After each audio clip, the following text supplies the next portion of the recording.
Readymade ஆரி work ப்ளவுஸ்க்கு பாருங்கள் இந்த மாதிரி பேக் நெக் வந்து கொடுத்துருக்காங்க. பேக் நெக் வந்து ரொம்பவே ப்ராடாக அகலமாக வந்து கொடுத்துருக்காங்க. ஃப்ரண்ட்டு நெக் பார்த்தீங்கன்னா இந்த மாதிரி கார்னரில் கொடுத்துருக்காங்க. இதில் கண்டிப்பாக நம்ம வந்து ஃப்ரண்ட் பீஸ் வந்து கட் பண்ணவே முடியாது. இந்த மாதிரி கொடுத்துருந்தாங்கன்னா எப்படி கட் பண்ணி ஸ்டிச் பண்ணுறது அப்படிங்கிறத இந்த வீடியோவில் உங்கள் கூட நான் ஷேர் பண்ணுறேன். பேக்கில் லைனிங் கட் பண்ணியிருப்போம் இல்லையா, அதை வச்சு நான் பேக் பீஸ் வந்து கட் பண்ணி ஃபஸ்ட்டு எடுத்துக்கிறேன். அதுக்கப்புறம் ஃப்ரண்ட்டில் வச்சு பார்த்தா நமக்கு எப்படி வச்சு பார்த்தாலும் பார்த்தீங்கன்னா அந்த கிளாத் வந்து பத்தவே இல்லை. இப்போது இந்த மாதிரி ஃப்ரண்ட் சைடு வந்து நெக்கை வந்து வச்சுக்கோங்க. வச்சுட்டு கரெக்டாக மீதம் இருக்கிற அந்த எக்ஸ்ட்ரா கிளாத்தை வந்து கட் பண்ணிக்கோங்க. கட் பண்ணிவிட்டு கரெக்டாக அந்த நெக் பாயிண்ட்கிட்ட அந்த ஆரி ஒர்க் வர்ற மாதிரி வச்சுட்டு மீதம் இருக்கிற அந்த எக்ஸ்ட்ரா துணி இருக்கு இல்லையா, அதை வந்து ஸ்ட்ரைட்டாக கட் பண்ணிக்கோங்க. பிசுறு இல்லாமல் ஸ்ட்ரைட்டாக கட் பண்ணிவிட்டு நீங்கள் ஸ்ட்ரைட்டாக வந்து ஜாயின் கொடுக்கும்போது ஒரே தையலாக வந்து போயிடும். இதே வந்து நீங்கள் அங்கங்கே ஜாயின் கொடுத்தீங்கன்னா ரொம்பவே வந்து நீட் ஃபினிஷிங் வந்து இருக்காது. ஸோ அதனால் இந்த மாதிரி வந்து ஜாயின் கொடுத்துக்கோங்க.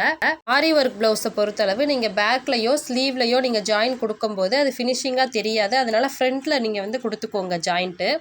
இப்போ வந்து நான் கட் பண்ணிவிட்டேன். எப்படி ஸ்டிச் பண்ணுறேங்கிறத பாருங்கள். நான் வந்து கரெக்டாக ஜாயிண்ட் தையல் பதிவு தையல் கொடுத்து எடுத்துக்கிட்டேன். அதுக்கப்புறம் எப்பவும் போல் நம்ம கழுத்து வந்து ஜாயின் பண்ணி அடித்து திருப்புவோம் இல்லையா, அந்த மெத்தடில் கட் பண்ணிவிட்டு நான் அடித்து திருப்பி எடுத்துக்கிறேன். இப்போ உங்களுக்கு ஒரு டவுட் வரும் இந்த வீடியோவில், ஆரி ஒர்க்கோட நம்ம ஃப்ரண்ட் நெக் வந்து முடிக்கலாம்ல, எதுக்கு எக்ஸ்ட்ரா கிளாத் வந்து வருது அப்படின்னு உங்களுக்குலாம் ஒரு டவுட் இருக்கும். இந்த டவுட்டை நான் நெக்ஸ்ட் வீடியோவில் கிளியர் பண்ணுறேன்.